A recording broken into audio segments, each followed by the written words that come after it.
Como podemos observar el siguiente mapa conceptual, decimos que dentro de la química inorgánica vamos a encontrar lo que es la materia y el átomo.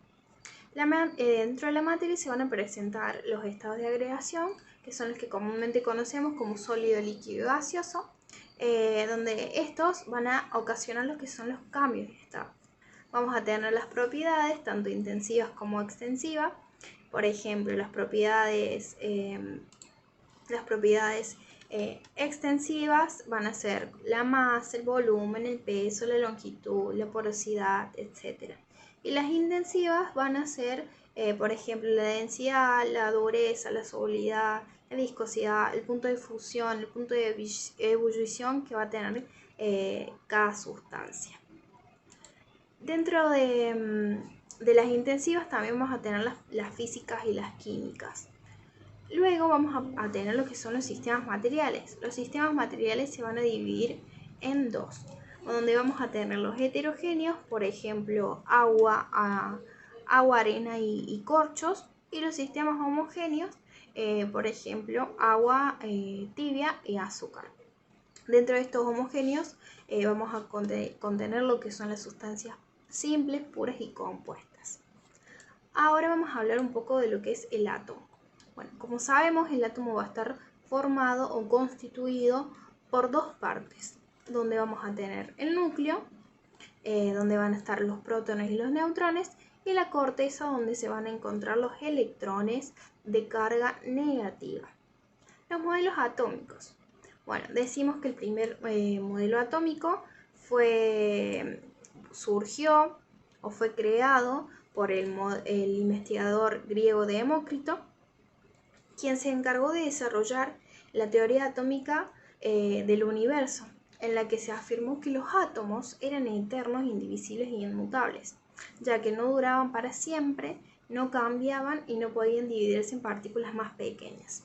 Luego vamos a tener el modelo de Dalton, que es más conocido como el modelo de los 5 postulados. Bueno, este químico fue el primero en crear una teoría científica que decía que el átomo era parecido a una esfera muy pequeña, indivisible e inmutable. Luego vamos a tener el modelo atómico de Thomson, quien descubrió que existía el electrón y los isótopos. Esta teoría atómica lo que decía era que los átomos iban a estar formados por electrones que tenían una carga negativa en un átomo positivo. Este modelo fue conocido también como el modelo del budín de pasas. Luego vamos a tener el modelo atómico de Rutherford, quien se encargó de estudiar lo que son las partículas radioactivas, y fue el primero en crear un modelo que puede demostrar que el átomo está formado por un núcleo y una corteza. Luego vamos a tener el modelo atómico de Bohr, que este modelo va a estar basado en las teorías de Rutherford y dice que los electrones giran alrededor de un núcleo en órbitas circulares estables y que los electrones se pasan de órbita en órbita para ganar o perder lo que es la energía. Y por último vamos a tener un modelo atómico de Schrödinger, que este modelo estableció que los electrones no giran en órbitas determinadas, sino que su posición no se puede determinar con exactitud. Va a establecer que se puede determinar la evolución del electrón mediante las ecuaciones matemáticas, pero no su posición. Luego vamos a hablar un poco de lo que es la tabla periódica. Bueno, la tabla periódica, su historia. Decimos que esta surge a través de un químico llamado Dmitri Mendeleev, quien al ordenar los elementos tuvo en cuenta su peso atómico y cada propiedad química que tenía cada elemento, y fue así como lo fue ordenando hasta como la conocemos hoy en día. Bueno, sabemos que la tabla periódica va a estar constituida por lo que son los elementos químicos, los cuales nos van a dar ciertos datos. Por ejemplo, símbolos, número atómico, número másico, los isótopos, la configuración electrónica. Dentro de esta configuración electrónica vamos a tener los números cuánticos, que están muy ligados a la teoría de Schrödinger. Luego vamos a tener los que son las características que nos van a dar estos elementos químicos. Por ejemplo, en qué grupo se encuentra, en qué periodo, en qué bloque, en qué carácter. Gracias a los elementos químicos vamos a poder formar lo que son las uniones químicas.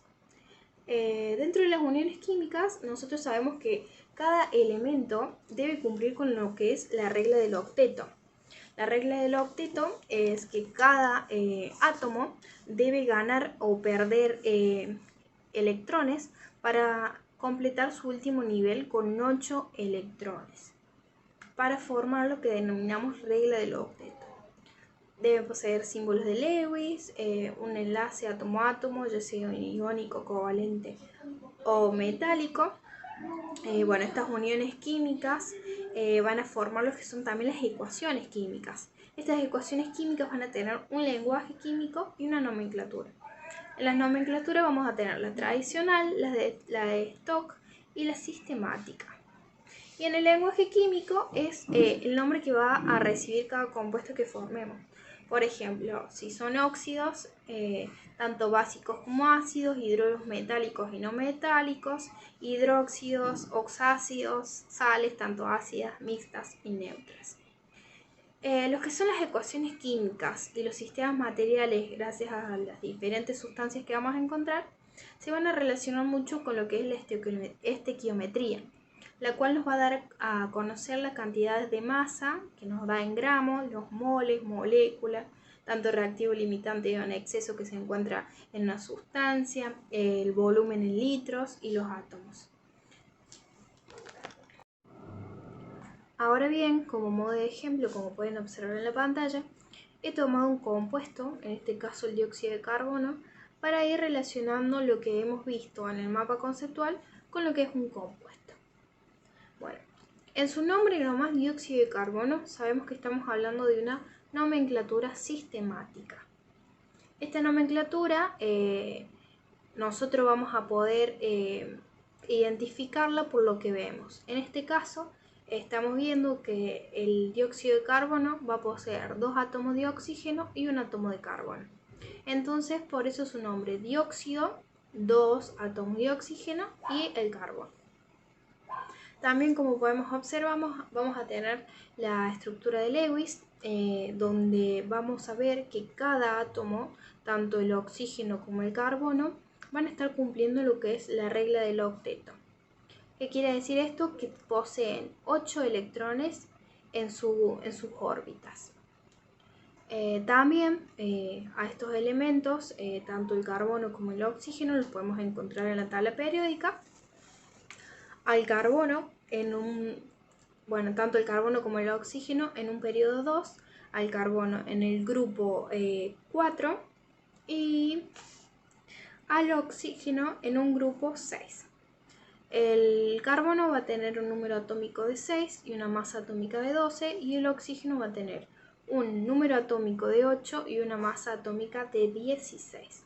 También podemos decir que el carbono posee 3 isótopos, como habíamos mencionado los isótopos dentro de las características que nos proporcionaba el átomo, donde este va a contar con un carbono 12, carbono 13 y carbono 14, donde los primeros dos van a ser estables y el carbono 14 va a ser inestable. También, si bien no está en la imagen que estamos observando, podemos decir que de este compuesto podemos sacar lo que es el reactivo que está en exceso y el reactivo que está en límite. Y así sucesivamente ir relacionando cada contenido que hemos visto en el mapa conceptual anterior con lo que es un compuesto.